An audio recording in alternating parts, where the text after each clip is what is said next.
when we look at the undercard, the fight before the big one, John, Moses Itauma blasted out Demsey McKean, devastating fashion. Your commentary, I could hear it in your voice.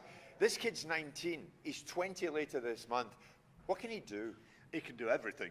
I think he can go all the way. He's the most exciting heavyweight prospect that we've produced, and maybe the world's seen for quite some time. And I think the biggest thing he's obviously got tremendous power and timing, but it's his speed.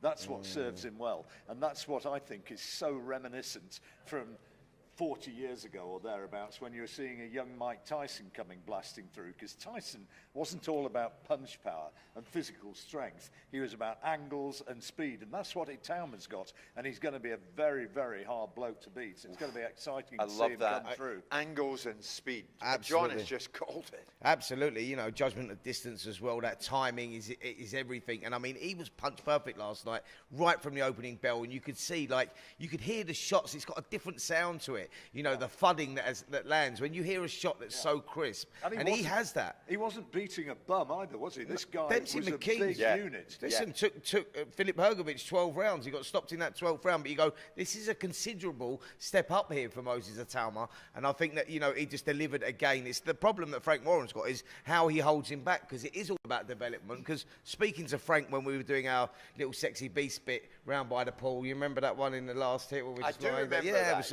It was quite a nice hit, to be fair. Frank was quite moody, though. It was. The physiques in the movie were different. Listen, I enjoyed it. That's all I'm saying. Right? That's true. But that's for another conversation. Yeah. But speaking to Frank then, Frank was saying, look, Spence, you understand the game.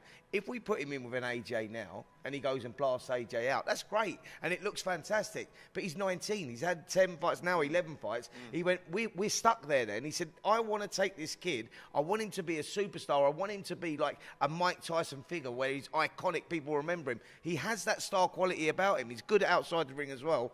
Take your time with it. You know, there's no rush here, because it's all about the development, getting the rounds under your belt. I mean, he's not been past 6 rounds yet. You know, this kid is a superstar, not if he wins a world title, but when he wins a world title. But Frank Warren's great at doing that. I think what he's got to be aiming to do first is clean up the British division.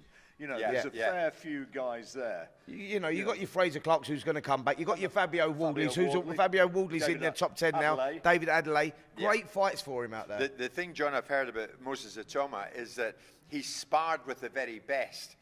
And those sparring sessions have turned into full-blown scraps. Yeah. So he knows what he's about.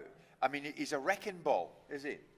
He is, and I heard Tyson Fury talking about that very thing, and he was praising him absolutely to the hilt. Yeah. And he also said, I don't think I want too much of that at the moment. Yeah. I'm not surprised. Yeah. So Moses Itauma, we wait to see what awaits him next. Johnny Fisher controversially beat Dave Allen, split decision last night. I remember listening to you last night. There was quite a hint of shock in your voice at the time, John. Take me back. What were you thinking? Well, I mean, Fisher had started so well, hadn't he? He won the first 2 rounds, maybe the 3rd round. Clearly, he was ahead at the halfway stage of the fight. But did he gas out? Did he put too much in early? And Dave Allen, who I really like as a bloke, and I admire as a fighter, because he is a tough guy. And if he fancies it, he'll bring it to a fighter. And he'd said beforehand, I'm going to show him. I sparred with him all those years ago, 5 years ago, whatever. And this time, I'm going to knock him out. And my goodness, he came very close to doing that. And when the verdict came, I was shocked. I thought that Allen had done enough. I'm with you.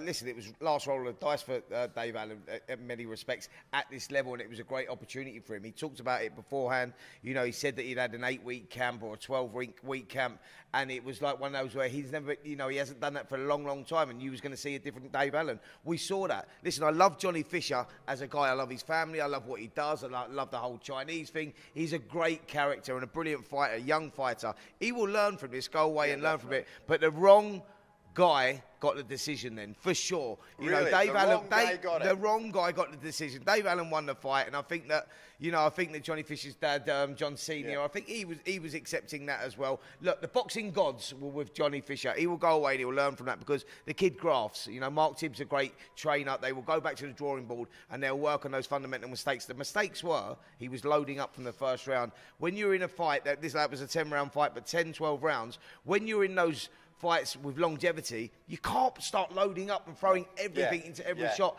because you do blow a gasket and then your hands drop a little bit. And Dave Allen actually has the experience to recognise that. He weathered the storm early and he come on late. He ain't going to crumble in one round, is he? No, absolutely not. You're not going to get the one round.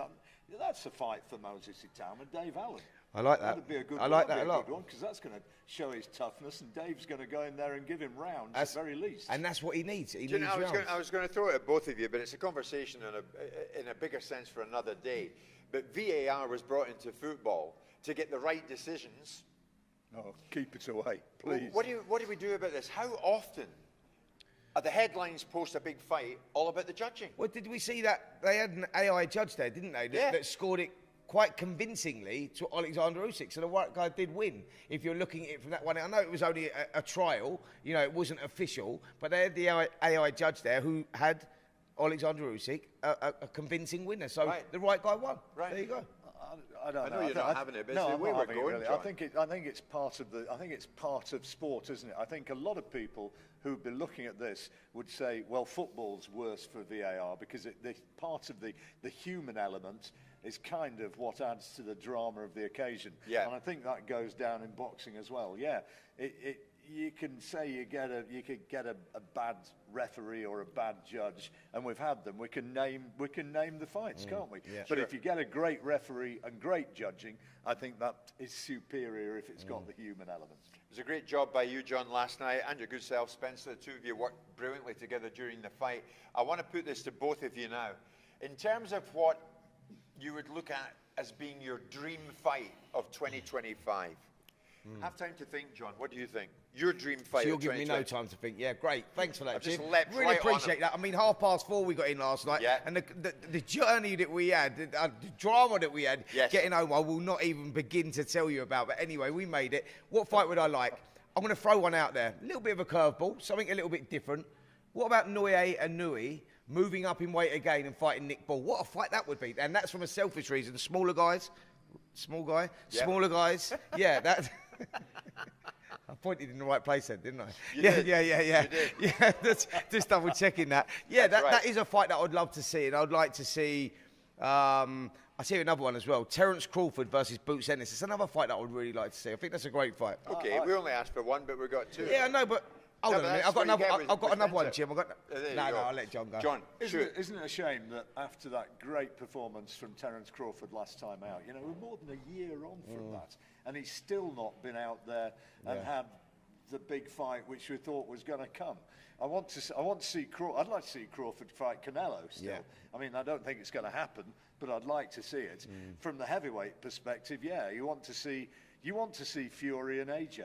I think. I agree. I agree. Yeah, I want to see Fury. I want to see Fury against a fit, good, committed AJ who's got a real chance. I think so many people out there would agree with that. On AM, on DAB, via the talkSPORT app, and on your smart speaker. talkSPORT.